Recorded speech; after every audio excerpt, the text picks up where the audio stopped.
Selamat bergabung dalam Cahaya Bagi Negeri bersama dengan saya Mark McClendon. Dan saya Maria Kesmetan.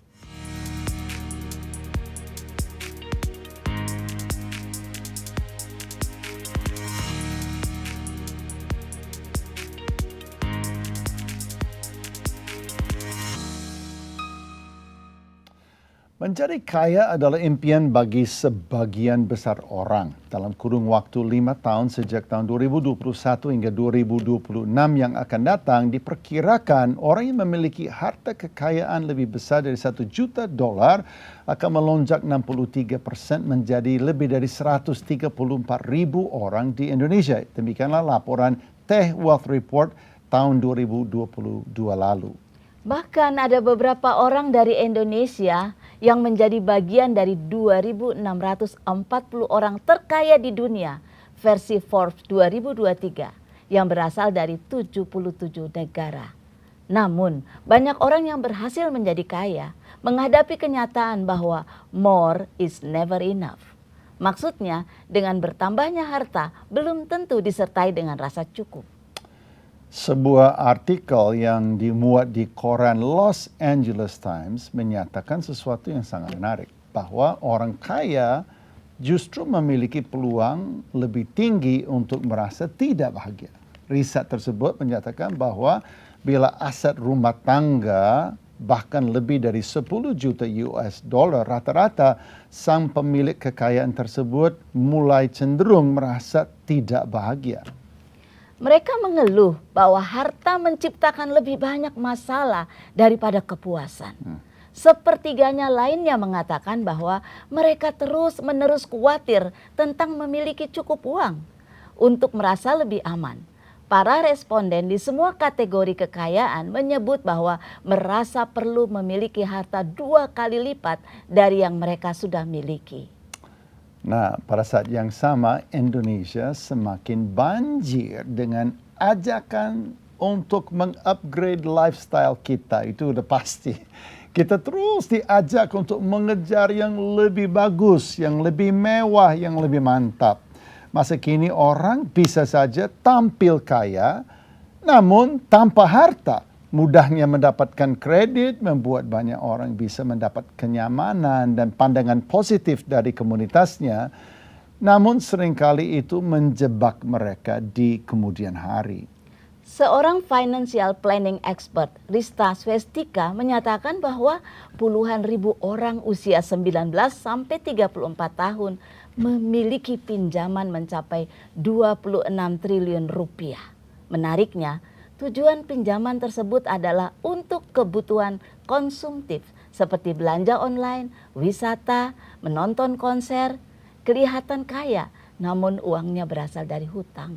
Nah, ini kayak membudaya. Yes. Ini kan istilahnya kita lihat tren seperti ke arah budaya berhutang untuk menanjak ya, untuk menikmati hidup. Betul. Gitu ya. Karena memang sekarang juga kondisinya kan Pak, orang lebih banyak untuk mungkin tampil lebih baik, iya kan?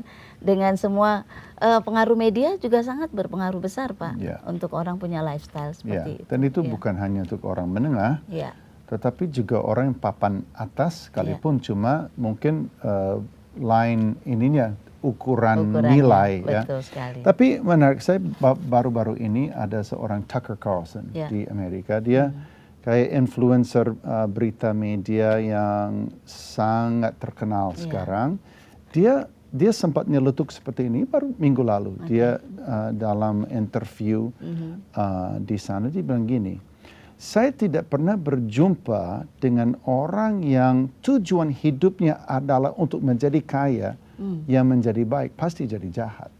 Menarik sekali. Dia bilang dia lihat itu dari secara langsung. Pak, saya ingat Amsal 23 Pak, bilang janganlah engkau mengingini menjadi kaya, tinggalkanlah niat itu. Pasti Tuhan punya tujuan memberitahu ini. Ada sebabnya. Yes.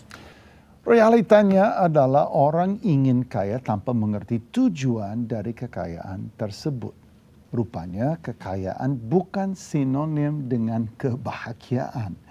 Justru sebaliknya, Alkitab mengatakan bahwa kebahagiaan sejati terdapat dalam kemurahan hati. Alkitab berkata, lebih berbahagia memberi daripada menerima. Artinya, Tuhan adalah pemilik atas segala sesuatu dan bahwa Anda dan saya adalah pengurus kekayaan dipercayakan oleh Tuhan, bukan pemilik. Itulah arti kekayaan yang sesungguhnya agar kita hidup memberkati banyak orang. Demikianlah pandangan kami dari Cahaya Bagi Negeri. Namun bersama dengan kami hari ini adalah Dr. Vincent M. Wijaya yang mungkin saja punya pandangan yang berbeda. Beliau adalah seorang financial consultant dan dia menjabat sebagai National Vice President Full Gospel Businessman Fellowship Indonesia. Selamat datang di Cahaya Bagi Negeri, Pak Vincent. Selamat datang. Iya. Wow, terima kasih. Nah, terima kasih Pak Max. Iya, terima kasih dan mendengar editorial kami mengenai hal kekayaan dan isu yang trending sekarang di mana dunia banjir dengan easy money. Orang itu mudah untuk mendapatkan hutang untuk dia bisa dongkrak lifestyle dan sebagainya. Kira-kira pandangannya Pak Vincent sendiri bagaimana? Bagi saya memang sebetulnya ada satu big lie, ya, kebohongan besar bahwa dengan banyaknya uang, dengan kaya itu pasti akan bahagia. Nah, di belakang konsep tadi adalah empat kebutuhan manusia nih Pak Mark, yaitu pertama kebutuhan akan kebebasan, freedom, ya. Kemudian yang kedua kebebasan akan kekuasaan. Ketiga kebutuhan akan keamanan. Dan yang keempat adalah kebutuhan akan kehormatan, respect. Jadi dalam ingin mencapai keempat kebutuhan tadi, orang didorong untuk cari uang sebanyak-banyaknya, menjadi kaya, dan empat kebutuhan tadi terpenuhi.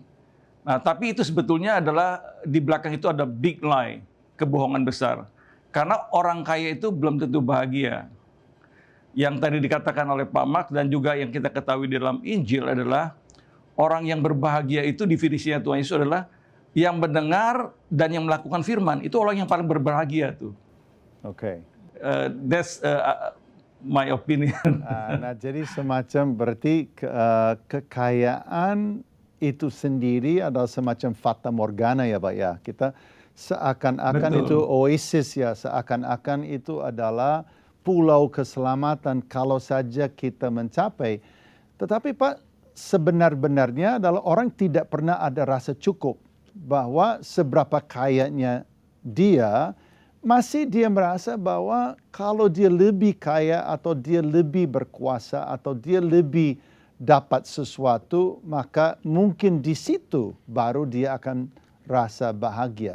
Nah, itu asal dari mana Pak pikiran seperti itu? Iya, tidak terelakkan nih Pak Mark dan Bu Maria bahwa kita itu hidup di dalam dunia yang konsumerismenya sangat tinggi ya. Orang didorong untuk berbelanja, menghabiskan uang untuk sesuatu yang tanda petik katakan untuk gengsi, harga diri, jati diri. Sehingga berlomba-lomba orang mengejar kekayaan untuk bisa mendapatkan persepsi orang atas dirinya gitu ya. Nah, saya katakan tadi itu adalah satu big lie, ya, kebohongan besar. Karena apa yang tadi saya gambarkan, saya pernah mengalami Pak Mark, ya, bagaimana pengejaran akan keempat tadi ya, membuat saya jatuh bangkrut dan kemudian cara untuk menghasilkan kekayaan juga jadi menghalalkan semua cara. Waktu dalam konteks saya adalah saya pinjam sebanyak-banyaknya gitu tanpa mempertimbangkan bagaimana cara membayarnya karena ada satu pemikiran, konsep dalam diri saya harus jadi kaya, ya. Caranya pinjam, nggak apa-apa. Yang penting dengan hasil dari portfolio saham yang saya investasikan di pasar modal, itu dalam hitungan beberapa bulan akan menjadi berlipat kali dan dapat membayar bunga hutang yang 2-3% sebulan itu nothing. Gitu loh. Jadi memang ada tanda petik ketamakan juga tuh Pak Max. Ya, ya. Jadi saya ingat di Lukas 12 tuh, bagaimana orang yang menimbun kekayaan dan kemudian berkata kepada jiwanya, "Hai jiwaku, ada barang yang bertimbun bertahun-tahun, beristirahatlah, makanlah, minumlah, bersukarialah." Dan negligence, ya, abai terhadap kebutuhan orang lain. Dan apa yang Pak Mak tadi bilang tentang apa yang dikatakan oleh Paulus bahwa lebih berbahagia orang memberi daripada menerima, itu absolutely I agree with that concept bahwa kehidupan kekristenan itu adalah is about giving. Jadi boleh dikatakan Memberi. bahwa obat penawar untuk ketamakan adalah kemurahan, mungkin ya Pak ya. Ya, Kemurahan itu konsepnya gimana? Kalau menurut Pak Vincent, kemurahan itu apakah itu sekedar memberi atau dia adalah sebuah konsep atau gaya hidup yang diajarkan oleh Alkitab? ya, semua lahir sebetulnya dari hati kan Pak Mark. Apa yang Yesus bicarakan di dalam khotbah di bukit itu semuanya berbicara masalah hati, ya. Dan semuanya against dengan apa yang ada di dalam dunia ini sebetulnya, ya, sistem dunia lah gitu katakan. Karena berbahagialah orang yang murah hati karena mereka akan diberi kemurahan, sementara di bagian lain kita hidup di dalam dunia yang kikir, yang stingy, yang kalau bisa simpan sebanyak-banyaknya, nggak usah kasih banyak gitu ya. Saya balik lagi kepada hati sih Pak Mark itu sebetulnya, ya. Tapi sepanjang yang saya tahu dalam kehidupan saya, bahwa orang-orang yang benar-benar diberkati secara materi, ya, ini secara materi saya katakan, itu adalah orang-orang yang memberi. Demikian juga secara spiritual. Saya banyak beberapa mentor rohani saya melihat kehidupan mereka itu kaya sekali secara spiritual. Dan mereka berbahagia sekali walaupun secara materi itu ya pas ataupun cukup-cukup aja gitu. Nggak berlebihan gitu. Tapi mereka hidupnya bahagia sekali. Mereka dedikasikan hidupnya untuk mengajar, sending for mission, ya, dana-dana yang diperoleh dikirimkan untuk misi, ya, kemudian menolong orang-orang yang tidak mampu dalam hal sekolah, mereka rekrut orang-orang ini untuk dapat sekolah yang layak dengan beasiswa dan lain-lain, ya. Jadi saya melihat generosity itu tidak terbatas hanya kepada physical money yang dibagikan, tetapi adalah lebih kepada spiritual, ya, arti dalam hati kita. Buat apa kalau kita memberi, tetapi motivasi kita nggak murni, Pak Max?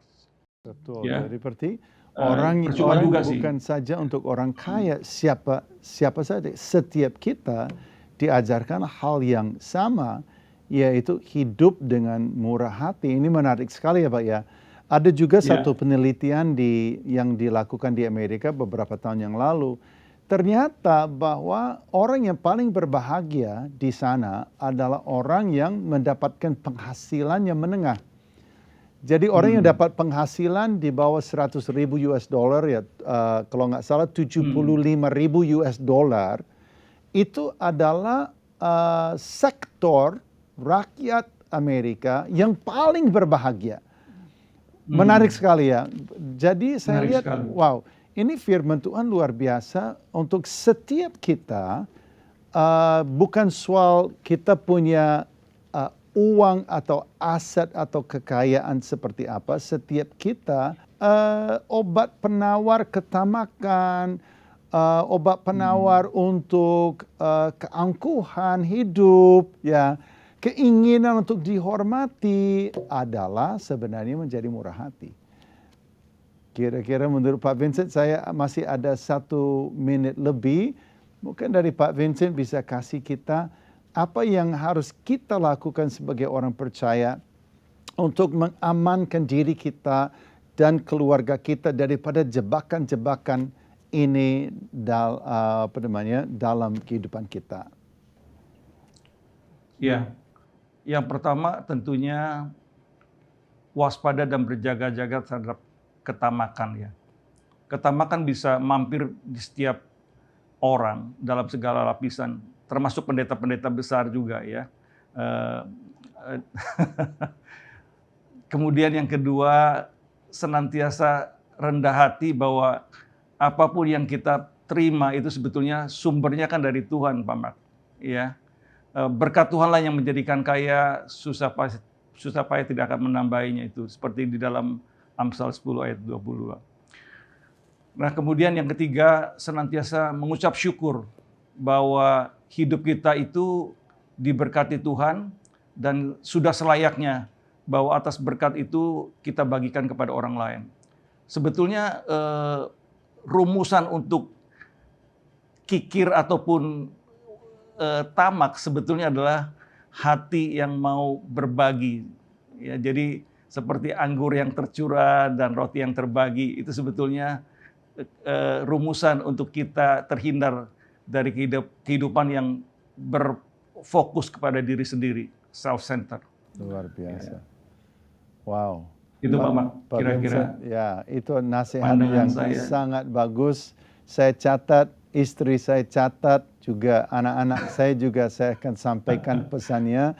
Saya pikir ini penting, Pak, karena bangkitlah generasi kalau dia tidak memiliki nilai-nilai ini, dia tidak mengerti apa yang firman Tuhan katakan tentang uang dan tentang bagaimana kita sebagai pengurus, bukan pemilik.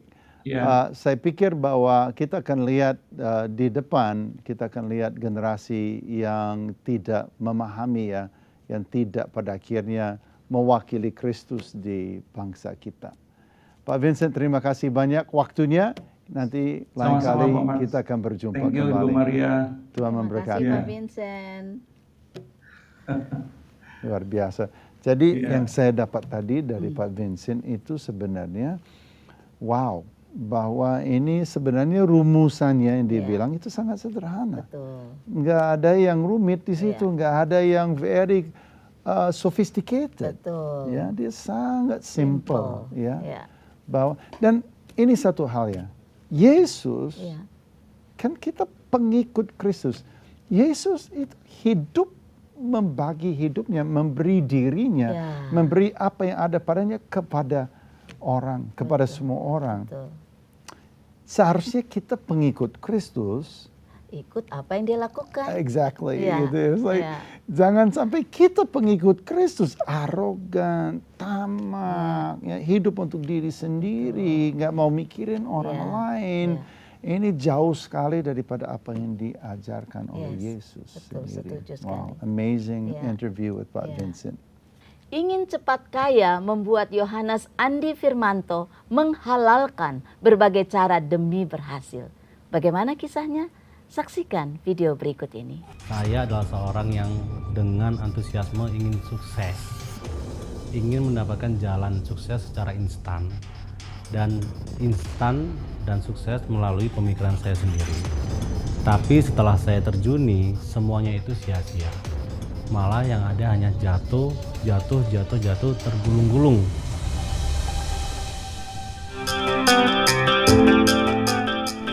Kira-kira Bapak berapa ratus juta yang mau masuk? 250 juta aja. 250 juta ya? Iya. Oke, jadi nanti 250 jutanya Bapak akan mendapat profit di setiap akhir bulan ya Pak, saya baginya. Namanya broker forex, saya sendiri juga pasti mencari cara bagaimana bisa mendapatkan nasabah. agar mereka ikut tergabung di perusahaan kami dengan iming-iming ya, profit 5% setiap bulannya. Tinggal taruh duit, bunga lebih gede daripada deposito bank. Mulai mengelola tahun ke tahun, mulai besar. Akhirnya saya itu tergabung di salah satu broker di Singapura. Jalan kurang lebih hampir setahun 2 tahun bergabung di broker tersebut. Total dana yang sudah saya kelola itu kurang lebih 2M sekian. Di tahun berikutnya terjadilah scam di broker ini, atau saya bilang penipuan. Di mana dana-dana yang ada itu nggak bisa ditarik, hilang brokernya. Karena regulasi di luar negeri kita nggak kuat. Otomatis kan sisa dana ini setiap bulannya saya harus tetap setorkan profit ke nasabah. Nah, dari mana uangnya? Saya mulai dari jual aset, jual sana sini. Dan ada teman di kantor yang memang saat itu melihat saya sedang susah. Dan dia juga susah sebenarnya, sama-sama susah, tapi kala itu dia meyakinkan bahwa lewat saya bisa loh dapat duit. Dengan cara apa? Gade mobil. Saya tertarik dong.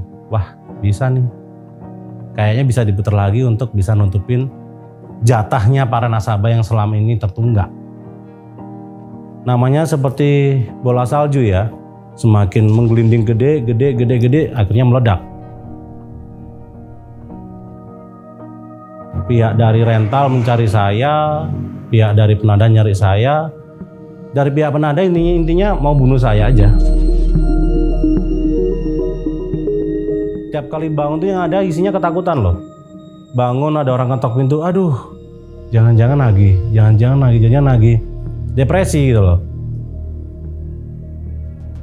Ada satu nasabah yang dia ini konsorsium, yang memang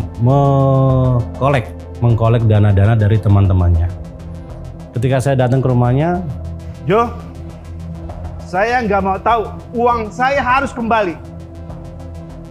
Kamu kan tahu siapa saya? pistol ke punggung saya. Ya saya cuma bilang, kalau Koko mau kasih saya waktu hidup, saya akan berjuang untuk kembalikan duit Koko. Tapi kalau memang Jo hari ini juga harus ditembak mati, ya puji Tuhan, saya tidak menanggung beban. Tapi Koko masuk penjara. Itu satu orang. Ada orang yang lain kan banyak. Intimidasi ke rumah terus akhirnya saya sempat frustasi. Sekarang mana suami ibu? Mobil dihilangin. Saya tidak mau, mobil harus dibayar. Mana suami ibu? Cepat, tunjukkan. Saya nggak tahu, Pak. Saya nggak tahu. Jangan berusaha nutupin itu. Mana, cepat. Panggil suamimu. Saya nggak tahu.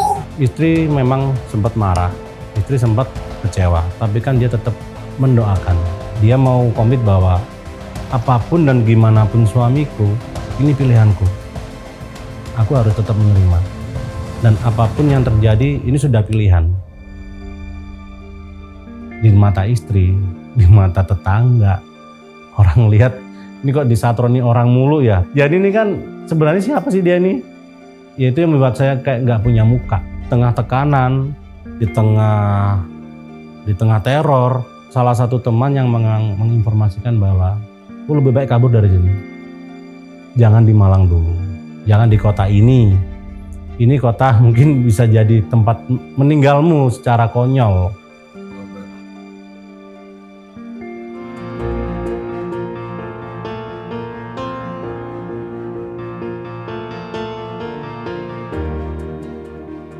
Babak baru dimulai, saya mencoba peruntungan ya, namanya juga di kota orang, apapun saya lakukan.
1-2 orang mungkin yang belum terpenuhi, tapi memang saya nggak bisa kontak mereka.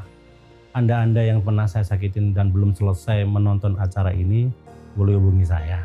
Karena memang ada 1-2 orang yang belum selesai dan memang kontaknya nggak bisa. Dan kalau memang saat ini sedang menonton acara ini, silakan hubungi saya. Satu pesan juga nih buat teman-teman semua, keluarga-keluarga semua yang menonton acara ini. Di luaran sana banyak sekali orang yang mungkin seperti saya, yang ingin cepat sukses, cepat instan, cepat dapat uang secara instan. Dengan melihat public figure atau melihat sosok-sosok yang diidolakan membeli barang ini secara instan.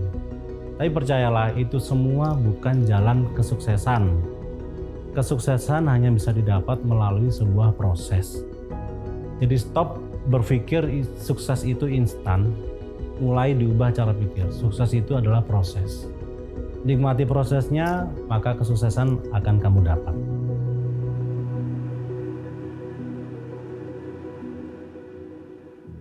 Itu powerful, ya. Pernyataan yang powerful, ya.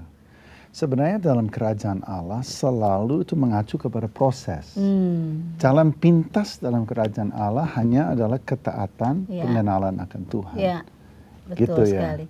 Jadi Tuhan sangat tertarik kepada proses karena di dalam proses itu orang belajar untuk dia mau dibentuk, dia mengandalkan Tuhan dan izinkan apa yang menjadi proses Tuhan itu membuat dia bisa berhasil. Ya. Dan saya pikir juga itu akan membawa kita kepada sukses yang ya itu sukses yang versi Tuhan belum tentu sukses yang versi manusia. Betul sekali. Mungkin menurut manusia sukses itu kaya, sukses itu hebat, sukses itu ternama. Tapi bagi Tuhan sukses itu adalah kita hidup dengan murah hati. Betul. Kita menjadi berkat bagi banyak orang. Dan untuk hari ini, inilah saatnya. Untuk mungkin Anda menghadapi keadaan terjebak karena tujuan hidup Anda dari sejak awal adalah untuk menjadi kaya. Jadi kita belajar hari ini bahwa memberi hidup kita kepada Tuhan itu sesungguhnya adalah sebuah kekayaan.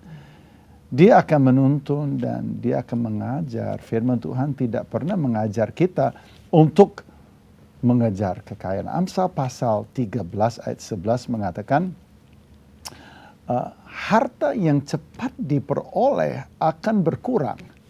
Tetapi siapa yang mengumpulkan sedikit demi sedikit justru menjadi kaya. Sekali lagi mengacu kepada proses ilahi. Tahukah saudara bahwa kekayaan yang sejati adalah untuk menemukan kuasa kemurahan hati. Orang yang murah hati adalah orang yang dikasihi oleh Tuhan. Apapun bisa terjadi dalam hidup Anda, apapun bisa menimpa, tetapi Anda akan mendapatkan kasih Tuhan, pagar, kasih dan damai sejahtera dalam kehidupan Anda. Dia akan membela, dia akan memberi damai sejahtera yang sebenarnya Anda inginkan. Kalau hari ini Anda misalnya adalah orang kaya, banyak uang dan banyak aset, belajarlah untuk murah hati. Hidup memberi, jangan izinkan keinginan untuk semakin kaya pada akhirnya menguasai hidup Anda dan kehidupan keluarga Anda dan anak Anda, bahkan cucu Anda yang pada akhirnya terjebak di dalam keinginan yang sama. Kitab Amsal pasal 23 berkata, jangan bersusah payah untuk menjadi kaya. Tadi Ibu Maria juga sharing itu. Kalau engkau mengamatinya, lenyaplah ia. Karena tiba-tiba ia bersayap lalu terbang ke angkasa. Mari kita berdoa hari ini. Terima kasih Bapa di surga untuk setiap orang yang menyaksikan program ini. Tuhan, kami datang merendahkan diri kami dan mengakui bahwa kami adalah orang berdosa dan kami hidup dengan motivasi yang tercemar oleh dunia ini yang selalu mengajak kami Tuhan untuk bertambah, untuk bertampil dan untuk mendapatkan yang lebih. Ampunilah kami. Tuhan, kami mau menjadi anak yang taat, yang hidup dengan kemurahan hati. Kalau hari ini Anda mengingat program ini, bisakah Anda buka tangan Anda dan katakan, Tuhan, ampunilah aku. Mungkin Anda adalah orang yang terjebak karena ingin menjadi kaya atau cepat kaya. Mungkin Anda adalah orang yang ingin untuk mendapatkan apa yang orang lain miliki. Tetangga punya mobil yang lebih bagus, punya rumah yang lebih mewah. Terjebaklah di dalam kita juga mengejar hal yang sama. Katakan kepada Tuhan, Tuhan ampunilah aku. Aku ingin Tuhan hidup menyenangkan hatimu dan menjadi orang yang kau pakai memberkati banyak orang. Dan saya percaya Tuhan akan memberkati hidup Anda mulai hari ini.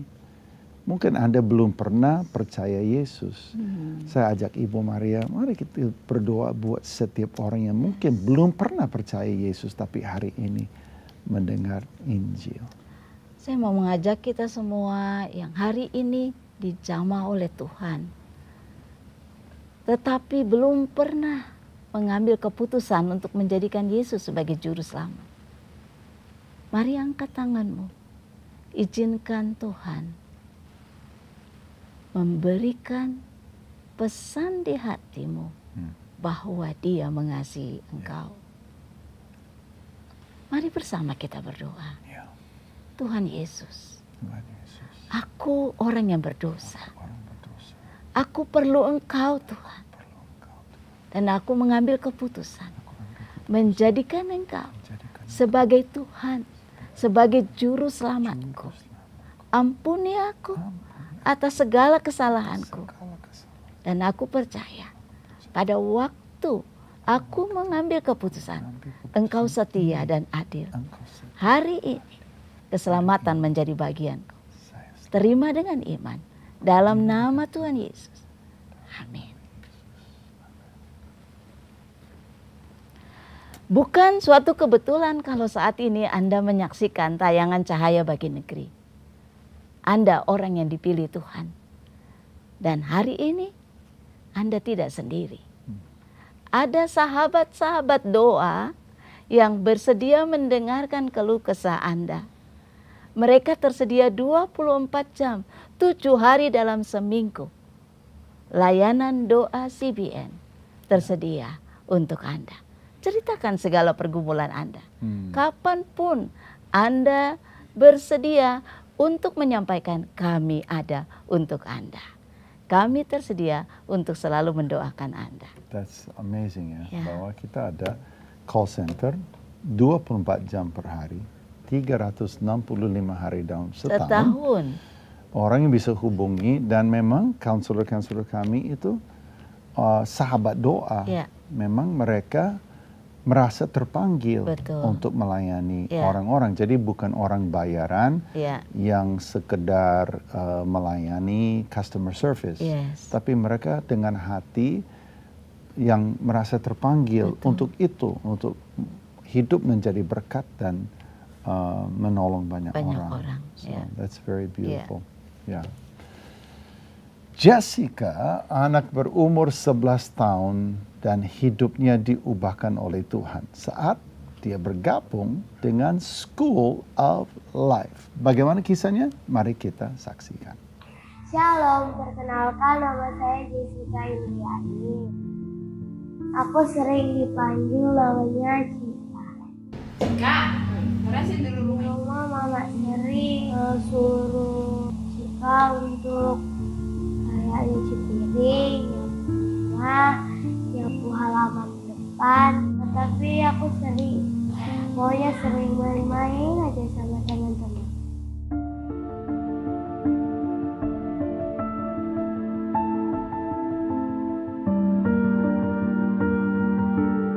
Jadi kepribadian si Cika di sekolah, ya dulunya dia malas berdoa, malas beribadah.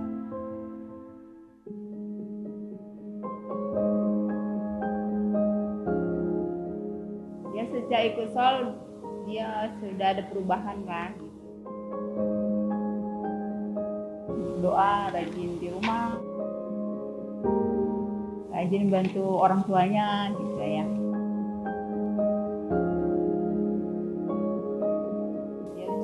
Mak kayak gini-gini kami di sol, Berdoa, diajarin bahasa ini, bahasa Inggris, diajarin bikin kayak praktek ini gitu.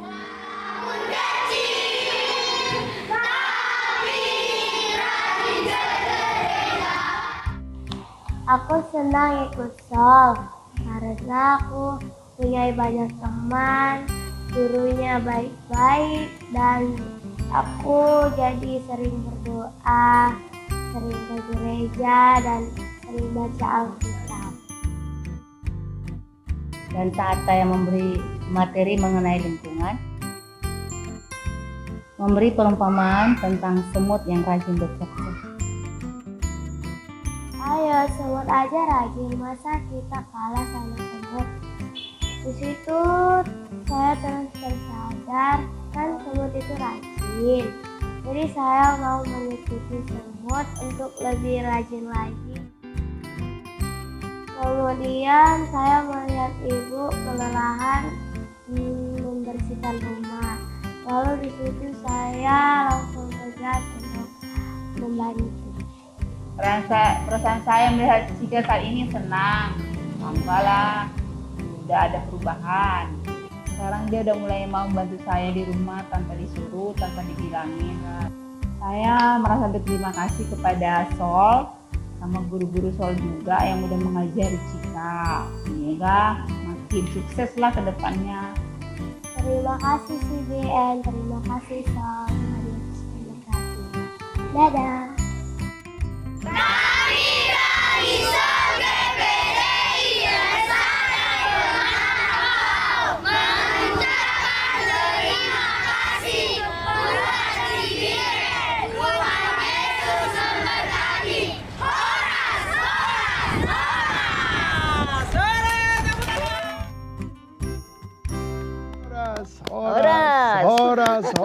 Horas. Luar biasa. Aduh.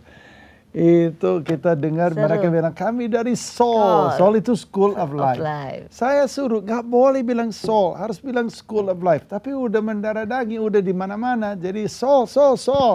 School of Life. Wow. Dan itu so beautiful. Yeah. Kisah yang sangat cantik ya. Betul. Anak itu lucu sekali ya. Lucu.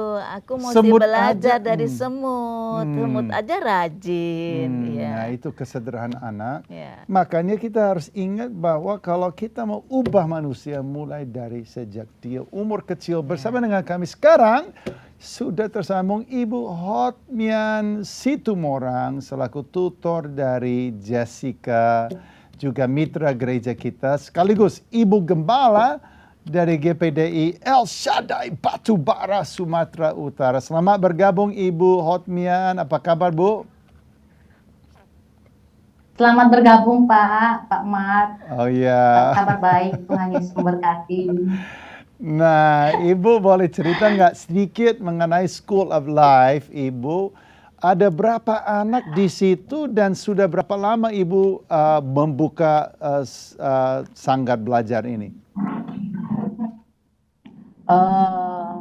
Anak-anak itu jumlahnya Pak Mat 50 siswa. Wow. 50 siswa. 50. Kami membukanya ini bergabung dengan Sol School of Life atau Sekolah Kehidupan itu mulai tahun 2021 Pak. Oke. Tahun 2021. Dan sekarang 50 anak ya selama beberapa. Apa yang menjadi dampak daripada School of Life ini selama 3 tahun ini Bu? Yang menjadi dampak di lingkungan kami atau di sekitar kami Pak, sangat banyak manfaatnya. Yang pertama, anak-anak yang biasanya pulang sekolah cari cuan, cari berondolan istilahnya Pak. Mereka pergi ke ladang, cari berondolan. Bahkan ada Pak anak-anak itu mau kadang namanya orang-orang yang mau mengambil buah sawit itu kan Pak. Mereka mau mencuri anak-anak itu kadang Pak. Nah sehingga dengan adanya Sol ini, waktu mereka setelah pulang sekolah, mereka istirahat karena SOL itu mulai Pak, atau sekolah kehidupan atau School of Life itu mulai jam 3 Pak. Jam 3. Nah, mereka masuk jam 3 dan mereka memberi waktunya Pak. Anak-anak di sini sudah mau istilahnya anak-anak yang 50 siswa ini mereka bergabung dengan kita, mereka belajar dan mereka tidak mau lagi mencuri, tidak mau lagi main HP dan waktu mereka itu dipergunakan sebaik mungkin Pak. Wow, jadi komunitas yang Iya. tercipta di situ ya Bu ya, sehingga anak-anak ini Iya. ada kegiatan, tetapi bukan hanya kegiatan ya Bu ya, dia dilatih, dibina, Iya. dimuridkan sehingga menjadi manusia yang betul-betul cinta Tuhan, yang berakar dalam firman Tuhan. Dampak School Dan of dalam Life, hal jasmani. ya betul juga. Nah, dampak School of Life ini terhadap keluarga bagaimana Bu? Tadi kita lihat kesaksian, tapi mungkin Ibu bisa ceritakan sedikit, 50 anak ini mulai kelihatan nggak Bu dampak School of Life dalam keluarga mereka? Sangat kelihatan Pak, mulai kelihatan. Contoh tadi si Jessica, yang tadinya itu Jessica itu kan orangnya malas, main HP. Terus setelah mereka memulai dipimpin dalam hal rohani, bahkan dibina, sehingga mereka itu Pak mau membuka hati untuk memiliki satu perubahan yang sangat baik. Bahkan kalau menurut anak kita Jessica tadi Pak, bahwa orang tua atau khususnya ayahnya Jessica itu sudah mulai beribadah Pak. Sudah mau beribadah di gereja. Wow, keren Iya, banget Bu. Wow, that's amazing. Itu luar biasa.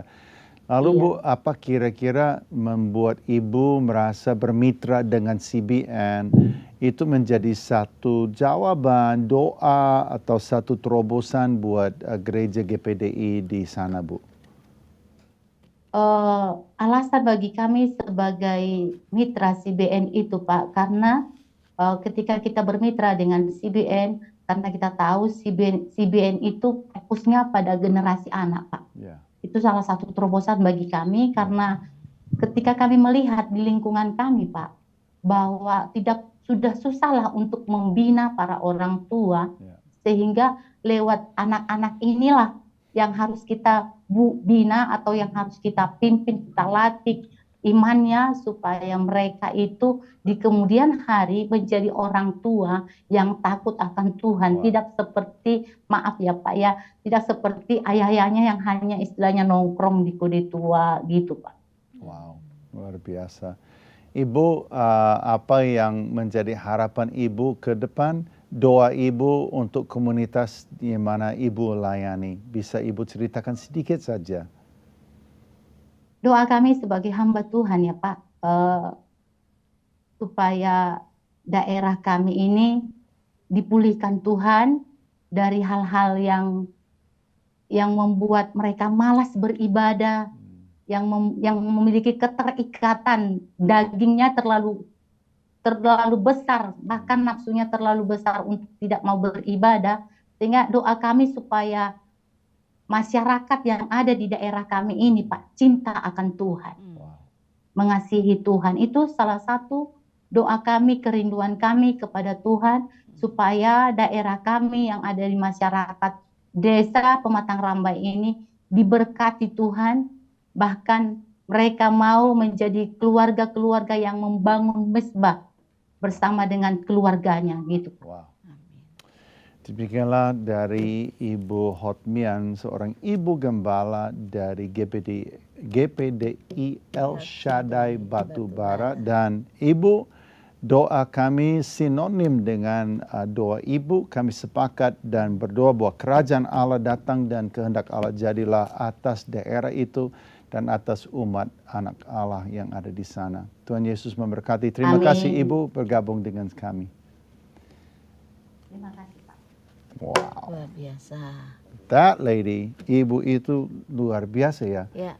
dia punya api ya Betul. untuk melayani. Ya. Itulah yang kita cari di CBN, kita mencari gereja-gereja mitra yang punya spirit seperti itu, punya roh yang membara untuk memberkati komunitas dan juga generasi anak. Ya. Itu luar biasa ya keberadaan School of Life di GPDI El Shaddai Batubara, Sumatera Utara, menjawab kebutuhan gereja lokal di sana dan secara khusus generasi anak, dan memang CBN secara fokus, secara khusus melayani generasi anak mulai dari umur PAUD dengan Super 5 maupun lanjut dengan School of Life, itu sanggar belajar dari anak umur 7 sampai 14 tahun, dan kemudian kami juga melayani orang tua mereka melalui yang sekarang kita terbitkan mulai bulan Maret ini, yaitu The Parenting Project yang dibuka untuk setiap gereja, dan mudah-mudahan gereja ini Ibu Hotmian juga akan segera mendaftar di The Parenting Project sehingga bisa menghadirkan pelatihan khusus untuk parenting di gerejanya. Nah, ini adalah kesempatan untuk kita semua, bukan hanya untuk CBN, untuk kita semua, sehingga orang bisa bermitra. Ya.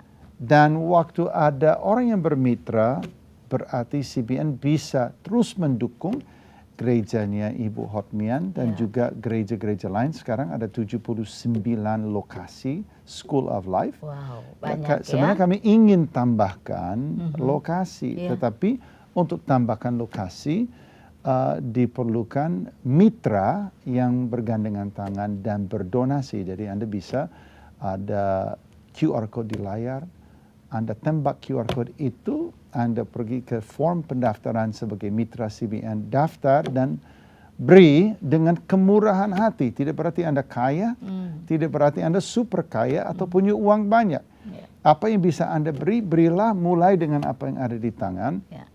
Dan kami percaya bahwa Tuhan akan memberkati pemberian Anda, dan Anda bisa lihat secara real di lapangan melalui kesaksiannya juga Ibu Hotmian tadi, betapa itu memberkati orang yang banyak. Thank you. 1 Timotius 6 berkata, tetapi mereka yang ingin kaya terjatuh ke dalam pencobaan, ke dalam jerat, dan ke dalam berbagai-bagai nafsu yang hampa dan yang mencelakakan, yang menenggelamkan manusia ke dalam keruntuhan dan kebinasaan. Karena akar segala kejahatan ialah cinta uang. Dan itu sangat heboh sekali. Itu sebenarnya tanda seru di akhir program ini. Balik lagi ke awal program. This is God's call. Panggilan Tuhan bagi hidup kita. Dan kita semua. berdoa lagi. Betul kan? Balik lagi kita doa ulang. Itu telepon Pak Vincent lagi ya. Kita mewawancarai beliau. Oke, saya Maria Kaismetan. Dan saya Mark McClendon. Jangan lupa untuk subscribe ke channel ini, atau untuk like, untuk share juga video ini dengan teman-teman, sahabat, kerabat, keluarga Anda. Sampai jumpa dan Tuhan Yesus memberkati.